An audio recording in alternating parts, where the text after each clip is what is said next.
Hi అండి, welcome to my channel Krishna's world. ఈరోజు నేను ఈ వీడియోలో గోధుమ పిండితో వెజ్ స్ప్రింగ్ రోల్స్ని ఎలా ప్రిపేర్ చేసుకోవాలో చూపిస్తున్నాను. ముందుగా ఒక కుక్కర్ గిన్నెను తీసుకొని దానిలోనికి కట్ చేసుకున్న క్యాబేజ్ని, కట్ చేసుకున్న క్యారెట్, కొన్ని బఠానీని యాడ్ చేసుకోవాలి. కొంచెం సాల్ట్, కొంచెం వాటర్ని యాడ్ చేసుకుని కుక్కర్ లిడ్ పెట్టుకుని స్టవ్ ఆన్ చేసుకుని స్టవ్ మీద పెట్టుకుని 2 విజిల్స్ వచ్చేంత వరకు ఉడికించుకోవాలి. దీనిలోనికి ఏ కూరగాయలైనా యూజ్ చేసుకోవచ్చు.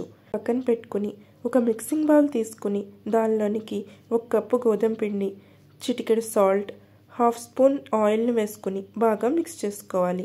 ఇదంతా బాగా మిక్స్ చేసుకున్న తర్వాత దీనిలోనికి కొంచెం కొంచెంగా వాటర్ వేసుకుంటూ చపాతీ పిండిని ఎలా అయితే కలుపుకుంటామో అలా కలుపుకొని మూత పెట్టుకుని పక్కన పెట్టుకోవాలి. కుక్కర్ ప్రెషర్ పోయిన తర్వాత ఓపెన్ చేసి ఒక స్ట్రైనర్లో వేసుకోవాలి.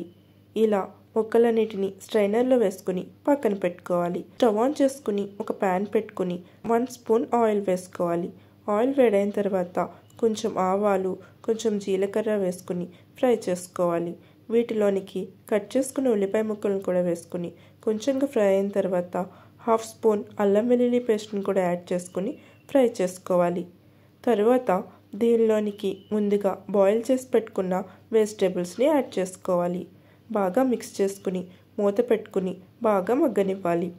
ఇలా మధ్య మధ్యలో కలుపుతూ మగ్గించుకోవాలి. చిటికెడు పసుపు, రుచికి సరిపడా ఉప్పుని కూడా యాడ్ చేసుకుని బాగా మిక్స్ చేసుకుని మళ్ళీ మూత పెట్టుకుని కొంతసేపు ఉడకనివ్వాలి. తరువాత దీనిలోనికి 1/2 స్పూన్ ధనియాల పొడి, 1/2 స్పూన్ గరం మసాలాని యాడ్ చేసుకుని బాగా మిక్స్ చేసుకుని 1/2 స్పూన్ కారాన్ని కూడా యాడ్ చేసుకుని బాగా ఫ్రై చేసుకున్న తర్వాత కొత్తిమీరని యాడ్ చేసుకుని స్టవ్ ఆఫ్ చేసుకోవాలి. దీన్ని పక్కన పెట్టుకుని పిండిని చపాతీలా ప్రిపేర్ చేసుకోవాలి. ఇలా చపాతీలా ప్రిపేర్ చేసుకున్న తర్వాత దీనిలోనికి కర్రీని పెట్టుకుని వీడియోలో చూపించిన విధంగా రోల్ చేసుకోవాలి. ఇలా సైడ్స్ని క్లోజ్ చేసుకుని పక్కన పెట్టుకోవాలి. ఇలా పిండినంతా ప్రిపేర్ చేసుకోవాలి. తరువాత స్టవ్ ఆన్ చేసుకుని డీప్ ఫ్రైకి సరిపడా ఆయిల్ వేసుకోవాలి.